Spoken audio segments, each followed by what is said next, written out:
Hello and welcome to another BWhack review. Today we are going to be taking a look at Ross Chastain's Busch Light Camo car from 2024.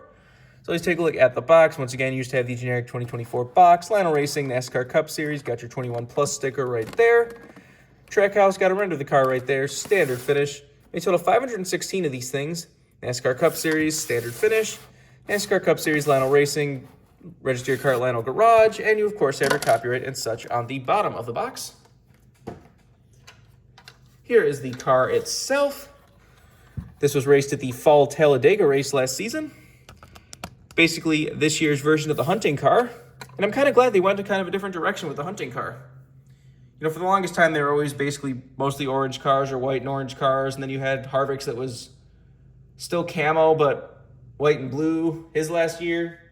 So it's good to get something like this. You just have a complete camo pattern on the car with the bright neon orange numbers that just looks fantastic. It does also have a bright neon orange back to the spoiler. But this is definitely one of the most unique hunting cars so far, so this is nice to see. This was the last of the special paint schemes last season for Ross Chastain and Busch Beer. So they're already running multiple cars this year. He had a half hunting car at the All-Star race. There was like a fan vote for that paint scheme, and you could like change different panels. Like you could choose like the front, and then you could choose the sides, and you could choose the back.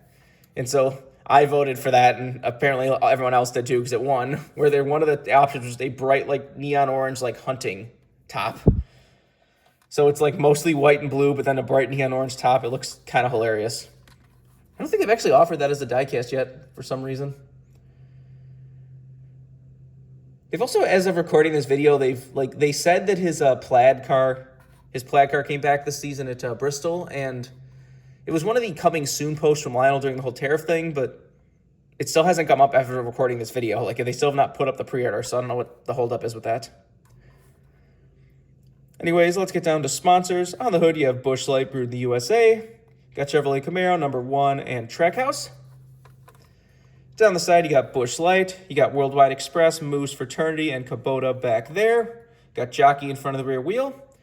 This, once again, does have the sponsor mountains that 90% of the Busch Beer cars last year had. I always love that. On the C post, you have Wendy's and Siemens. You just got a Chevrolet bow tie on the B post. Ross Chastain's name up there with the Melon Man. Has your regular contingencies and such up front. So Lionel did kill it on the bright neon orange number. It's probably not coming across quite the right color on camera, but in person they did make it a nice bright neon day glow orange.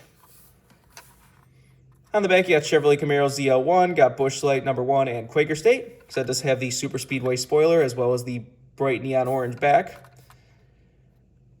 This one kind of fits with the car, but there were a lot of teams doing this. Like RCRs at all their races have been like, or for the Super Speedways, has had like bright neon orange, I guess, for the spotters. But if like 6 cars all have the neon orange spoilers, are you really going to notice your car when there's a bunch of them like that? Because it was like you had like Busch's Zone car with the bright neon orange spoiler last year and such. Anyways, on the deck lid, you have Race for the Mountains, and on the roof, you have Busch Light. This is number 218. Got the same stuff down the other side as usual. Take a look under the hood. Got just a Chevy bow tie under there, nothing else. There's the engine detail if you want to see that. Obviously no deck lid, the roof flaps do open, and there's the inside of the car if you want to see that. This whole car is a matte finish as well, if I mentioned that before. So there's not a whole lot to talk about the car like this, just another cool special Busch paint scheme for their, last year's hunting cans you see in the background. They did have fishing cans again this year, but it looks like they're just going to skip the fish car this year. Like I said, the race that the fish car ran last year, it was just the plaid car this year. But it was nice to have the fish car back, so I kind of hate that they're immediately skipping it again.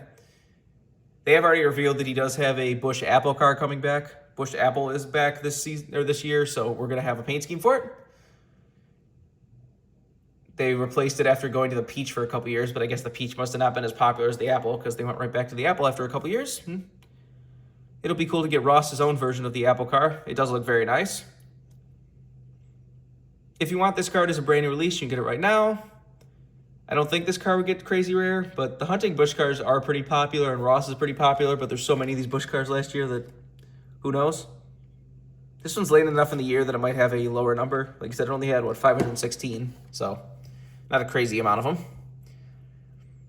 Remember, for all your diecast needs, you can go to circlebdiecast.com, and if you use the code BWhack, you can get $5 off shipping on any order over $30. Just go check it out if you want anything.